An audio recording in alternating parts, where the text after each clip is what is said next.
Hi everyone, start करते हैं आज के एडिटोरियल को, जिसमें हम बात करने वाले हैं भीमा कोरेगांव केस। जो 2017 का केस था, पुणे में एक इवेंट हुआ। उस इवेंट में कुछ एक्टिविस्ट लोगों ने सरकार के खिलाफ इस प्रकार के नारे दिए कि सरकार को हटा देना चाहिए। वो भी कैसे हटा देना चाहिए? माओइस्ट तरीके से, मतलब बंदूक लेके घुसो और सरकार के उस पर कब्जा कर लो। इस टाइप की बातें की गई उसमें। अभी अलेजडली हैं या सही की गई, इसकी पड़ताल कोर्ट कर रहा है। पुलिस ये जांच पुलिस भी इस चीज़ की जांच कर रही है, और जैसे जैसे साक्ष्य आते जा रहे हैं लोगों को हिरासत में लिया जा रहा है, और अगर साक्ष्य फुलफिल नहीं हो रहे हैं तो लोगों को छोड़ा भी जा रहा है। दोनों काम चल रहे हैं। इट मीन्स ये एक जुडिशियल इंक्वायरी के अंतर्गत अभी चल रहा है, तो इसमें किसी भी प्रकार का कमेंट करना अभी ठीक नहीं है। लेकिन हम इसी पूरे चीज़ को, केस को कुछ ना कुछ डिस्कस करेंगे। डिस्कस क्यों करेंगे? क्योंकि हाल ही में एक निर्णय आया है जिसमें एक अक्यूज्ड थे, उनको मेडिकल ग्राउंड पर बेल जो है वो मिल गई है। तो पूरे के पूरे केस को डिस्कस करने से पहले अगर आपने चैनल को सब्सक्राइब ना किया हो तो please hit the subscribe button and also join our Telegram channel, जहां पर मैं आपको इस एडिटोरियल की PDF प्रोवाइड करवा दूंगा, और आगे आने वाली वीडियो भी आप वहां पर देख सकते हो। It is time the tenability of Bhima Koregaon case was examined by court. तो यहाँ पर ये टाइम है कि जो केस है भीमा कोरेगांव केस, वो एग्जामिन हो किसके द्वारा? कोर्ट के द्वारा। The grant of bail of 82-year-old Telugu poet and activist Vara Vara Rao on medical ground is welcome relief to at least one of those arraigned in the controversial Bhima Koregaon case under the unlawful activity prevention act. आपको मालूम होगा UAPA मतलब unlawful activity prevention act.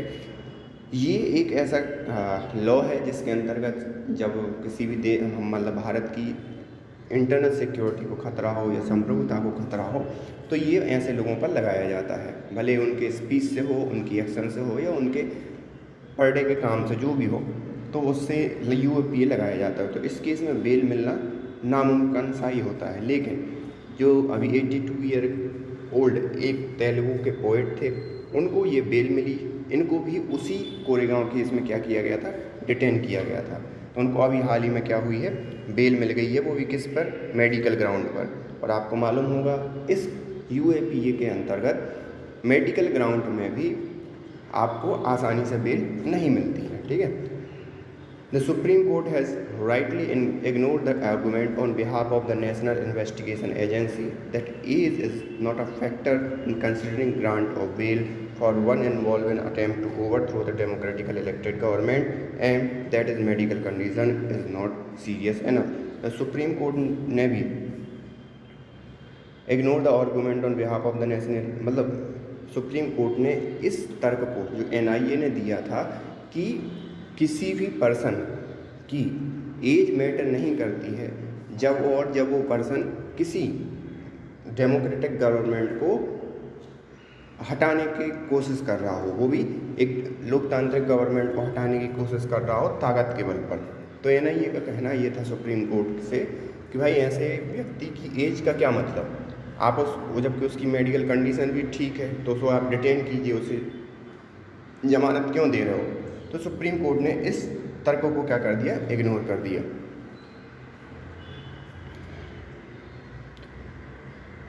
It cannot be forgotten that tribal right activist Father Stan Swamy, another octogenarian मतलब होता है जो 80 साल से ऊपर के हैं, उनको क्या बोला जाता है? ऑक्टोजेनेरियन। तो वो भी एक 80 साल से ज़्यादा के व्यक्ति थे। उनका नाम क्या था? Father Stan Swamy, who was arrested in the same case, died of poor health even while his petition for bail on health ground was being heard. तो यहाँ पर उनकी मृत्यु हो गई, जेल के अंदर ही मृत्यु हो गई। उनकी भी जो कंडीशन थी बहुत ही पुअर थी, या कहना चाहिए मेडिकल कंडीशन खराब थी। ठीक है। और जबकि उनकी जो बेल थी उसकी हियरिंग कोर्ट में चली रही थी। In Mister Rao case he was taken into custody in August 2018 and granted interim bail for 6 months on health ground in February 2021। तो यहाँ पर अगर मिस्टर राव जिनको भी बेल मिली है, उनकी अगर हम बात करें तो इनको 2018 में कस्टडी में लिया गया था अगस्त के। फरवरी 2021 में इनको 6 मंथ की हेल्थ ग्राउंड पर बेल मिल गई। और तब से क्या हो रहा है कि उनकी बेल कंटिन्यूसली, उनकी जो वैलिडिटी है बेल की, वो एक्सटेंड करती जा रही है। The Bombay High Court had set date for him return to custody after treatment but it has been extended from the time to time. तो यहाँ पर बॉम्बे हाई कोर्ट ने ये कह दिया था कि भाई जैसे ही ठीक हो तो इनको कस्टडी में ले लेना, लेकिन टाइम टू टाइम उनकी जो बेल की वो है वो बढ़ती जा रही है मियाद। Having regard on his age, the Supreme Court has now removed the time limit and given him regular bail, albeit with the condition that he stay in Mumbai and not to get in touch with witnesses। तो यहाँ पर supreme court ने अभी क्या किया है कि उनकी जो बेल का वो एक्सटेंशन हो रहा था 6 महीने का, वो टाइम पीरियड ख़त्म कर दिया है और ये कहा है कि वो मुंबई में ही रहें और मुंबई में रहने के साथ साथ किसी भी व्यक्ति से, जो भी गवाह हैं उनसे संपर्क ना करें। मतलब सीधी सी बात है, जो इस केस के गवाह हैं उनको आप इंटरफेयर ना करो। ऐसा ना हो कि आपके इंटरफेरेंस से वो अपनी गवाही बदल दें। The court has also taken note that fact that charge sheet has been filed in the case but the trial court is yet to frame charge. तो यहाँ पर कोर्ट ने एक और चीज़ उसको नोट किया है कि जो चार्ज शीट है वो है फाइल्ड हो रही है इन द केस, लेकिन जो ट्रायल कोर्ट है उसको अभी भी चार्ज फ्रेम करना है। अभी उसने चार्ज फ्रेम नहीं किए हैं कि किस पर क्या चार्ज लगाने चाहिए। Further there is no claim that he misuse the interim bail in any way. और अगर और आगे बात करें कि जो अभी 2021 से अभी तक जो बेल मिली है मिस्टर राव को, उसमें ऐसा कोई चीज़ निकल कर सामने नहीं आई है कि उन्होंने उस बेल का मिसयूज़ किया हो। मिसयूज़ करने से मतलब कि उन्होंने जो इस केस के गवाह हैं उनसे कहा हो कि भाई आप हमारे पक्ष में गवाही दे दें, या ये सब बातें। The option of the accused to get bail under UAPA are largely limited to health ground. यहाँ पर अगर बात करें विकल्पों की कि यूएपीए के अंदर कितने विकल्प हैं कि उनको बेल मिल जाएगी, तो ये बहुत ही लिमिटेड है। Because bail on the merit is near impossible to get. तो यहाँ पर अगर बात करें तो बेल लगभग इम्पॉसिबल रहती है इस प्रकार के केस में मिलने पर, यूएपीए अगर लग गया हो तो। Under this law the accused have to demonstrate that the allegation made against them in the police version is prima facie not the true। तो यहाँ पर बेल तभी मिल सकती है, सबसे पहले तो आप ये प्रूव दो कि जो पुलिस के द्वारा जो आरोप सिद्ध या आरोप लगाए गए हैं वो सिर्फ और सिर्फ प्राइमा फेसी हैं और उसमें किसी भी प्रकार की ट्रू वो नहीं है, मतलब सत्यता नहीं है। प्राइमा फेसी ऐसा होता है कि पुलिस कभी कभी क्या करती है कि एक प्राइम सस्पेक्ट के तौर पर उसको उठा लेती है, भले ही उसके प्रति साक्ष्य ना हो। This onerous condition is not easy to fulfill, especially after the Supreme Court in NIA versus Zahoor Ahmad Sahib Batali ruled that while considering bail, the court should not go deep into the material against the person and must decide whether the prosecution case was true based on the broad probability। तो यहाँ पर एक condition specially after the Supreme court और NIA जहूर अहमद का एक case था जिसमें while considering bell, जब इस केस में सुप्रीम कोर्ट बेल की सुनवाई कर रहा था तो court should not go deep. तो कोर्ट को इतना डीप नहीं जाना चाहिए। The material against a person, किसी भी पर्सन के अगेंस्ट जो भी मटेरियल है, decided to whether prosecution case was true based on the broad probability. तो यहाँ पर कि वो जो प्रोसिक्यूशन का केस वो ट्रू है, भले ही बेस्ड प्रोबेबिलिटी पर ही आधारित क्यों ना हो। However, Supreme Court has indeed got around this limitation by treating any long delay in holding the trial and violation of fundamental right as a ground to grant bail even in UAPA case। तो यहाँ पर जबकि the Supreme Court has indeed got around, और यहाँ पर वास्तव में supreme court ने क्या किया है, उसकी जो लिमिटेशन है उसकी चारों तरफ इस केस को इस हिसाब से ट्रीट किया है कि जल्दी इस चीज़ की सुनवाई की, एनी लॉन्ग डिले, और साथ ही साथ ट्रायल वायलेशन हो and violation of fundamental as the ground of grade. और यहाँ पर यूएपीए के केस में कि किसी भी फंडामेंटल राइट का वायलेशन ना हो तो उस हिसाब से इसकी सुनवाई की है।